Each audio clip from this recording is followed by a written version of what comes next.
Assalamualaikum warahmatullahi wabarakatuh. Sahabat beriman yang dirahmati Allah, dalam video kali ini kami akan membahas tentang 3 sedekah yang sangat dianjurkan dalam Islam karena memiliki keistimewaan dilipat gandakan pahalanya oleh Allah Subhanahu wa Ta'ala. Dan sebelum lanjut ke video pembahasan, saya doakan sahabat beriman semua diberikan kesehatan, dilapangkan rezekinya, diberikan umur yang panjang oleh Allah Subhanahu wa Ta'ala, dan dimudahkan segala urusannya. Amin ya rabbal alamin. Dan apabila video yang kami persembahkan bermanfaat bagi sahabat beriman semua, jangan lupa sahabat untuk tekan tombol subscribe dan aktifkan loncengnya supaya tidak ketinggalan video-video terbaru dari channel Kopiah Muslim. Mari kita langsung ke video pembahasannya. Simak video berikut ini supaya tidak salah paham. Yang pertama yaitu sedekah saat badan kita sehat. Ketika kita diberikan kesehatan dan kemampuan, itulah peluang kesempatan untuk kita bersedekah untuk mencari pahala yang besar dari Allah Subhanahu wa Ta'ala. Maka dari itu janganlah sahabat beriman menunggu hingga sakit atau kesusahan untuk bersedekah, karena kesehatan adalah anugerah yang sangat luar biasa memanfaatkan untuk kita berbagi dengan sesama.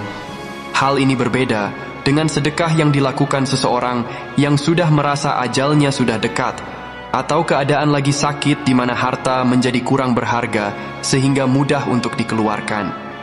Sedekah dalam keadaan sehat menunjukkan keikhlasan dan keinginan yang kuat untuk mendekatkan diri kepada Allah Subhanahu wa Ta'ala dan ingin mendapatkan balasan berupa pahala dari Allah Subhanahu wa Ta'ala.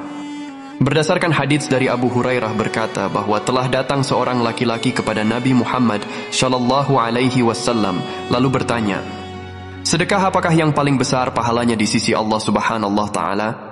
Rasulullah Sallallahu Alaihi Wasallam menjawab, hendaknya engkau bersedekah sedangkan dalam keadaan sehat dan pelit, khawatir akan kemiskinan dan berkeinginan kekal, dan jangan engkau menunda-nundanya hingga tiba ajalmu dan berkata untuk fulan ini dan untuk fulan itu, padahal fulan telah mendapatkannya. Haji riwayat Bukhari. Dan yang nomor 2 yaitu bersedekah kepada keluarga. Bentuk sedekah tidak hanya diberikan kepada orang lain atau membutuhkan, sedekah dalam keluarga pun juga dibolehkan, bahkan diutamakan, yakni dengan memberikan sejenis uang, barang, makanan, dan lain-lain. Memberi kepada orang tua, saudara, adik, kakak, ataupun anak-anak itu juga termasuk dalam sedekah, hanya untuk mendapatkan pahala atau ridho Allah Subhanahu wa Ta'ala. Dan ini sudah dijelaskan dalam Al-Quran surat Al-Baqarah ayat 215, yang artinya, jawablah, apa saja harta yang kamu nafkahkan hendaknya diberi kepada ibu bapak, kaum kerabat, anak-anak yatim, orang-orang miskin, dan orang sedang dalam perjalanan. Quran Surat Al-Baqarah ayat 215. Memberi kepada keluarga juga termasuk sedekah, dan bersedekah kepada keluarga lebih utama dibandingkan orang lain. Sebagaimana dijelaskan dalam Haji riwayat Bukhari nomor 1462. Istri dan anakmu lebih berhak kamu kasih sedekah daripada orang lain. Haji riwayat Bukhari nomor 1462. Yang nomor 3 yakni bersedekah secara sembunyi-sembunyi tanpa ingin diketahui orang lain dan tidak ingin mengharapkan pujian.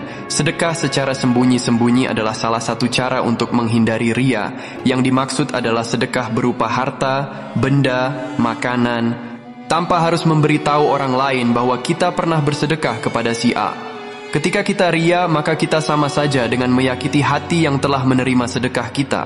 Sedekah yang tadinya kita berikan kepada si A, tetapi kita ria, maka sedekah kita tidak diterima oleh Allah Subhanahu wa Ta'ala. Karena itu termasuk ria atau pamer. Dengan memberi sedekah secara ikhlas tanpa pamer, sedekah tersebut akan lebih berkah dan mendapatkan ganjaran yang lebih besar di akhirat. Dari Abu Hurairah, Nabi Muhammad Shallallahu Alaihi Wasallam bersabda yang artinya, 7 golongan yang kelak akan mendapatkan perlindungan dari Allah pada hari di mana tidak ada perlindungan lagi kecuali perlindungan darinya. Rasulullah menyebutkan bahwa di antara mereka adalah orang yang memberi sedekahnya, lalu ia menyembunyikannya, sehingga tangan kiri tidak mengetahui apa yang telah dikeluarkan oleh tangan kanan. Dalam Islam kita dianjurkan untuk bersedekah. Bersedekah sebaik-baiknya diberikan kepada fakir miskin, yatim piatu, duafa, korban bencana, orang yang berjuang dalam perjuangan Allah, dan lembaga sosial dan pendidikan seperti rumah sakit, panti asuhan, dan lembaga amal lainnya.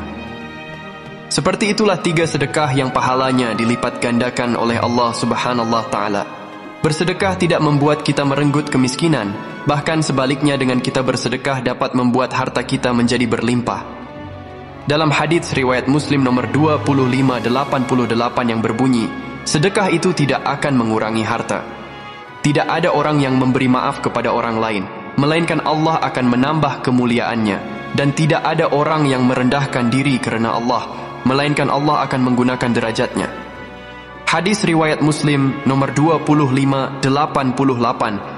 Dan mudah-mudahan video yang dipersembahkan dari kami bermanfaat bagi sahabat beriman semua. Apabila sahabat beriman merasa bahwa video tersebut bermanfaat, alangkah baiknya jika tekan tombol subscribe dan aktifkan loncengnya supaya tidak ketinggalan video-video terbaru dari channel Qopiah Muslim. Dan kami doakan sahabat beriman semua, mudah-mudahan selalu diberikan kesehatan, dilapangkan rezekinya, dan diberikan umur yang panjang oleh Allah Subhanahu wa Ta'ala, dan dimudahkan segala urusannya. Amin ya Rabbal Alamin. Tentunya kesempurnaan hanya milik Allah semata. Maka dari itu kami mohon maaf apabila ada kesalahan dalam penulisan teks ataupun dalam pembicaraan yang kurang mengenakkan bagi para pendengar. Dan saya akhiri dengan mengucapkan wabillahi wal taufiq wal hidayah. Assalamualaikum warahmatullahi wabarakatuh.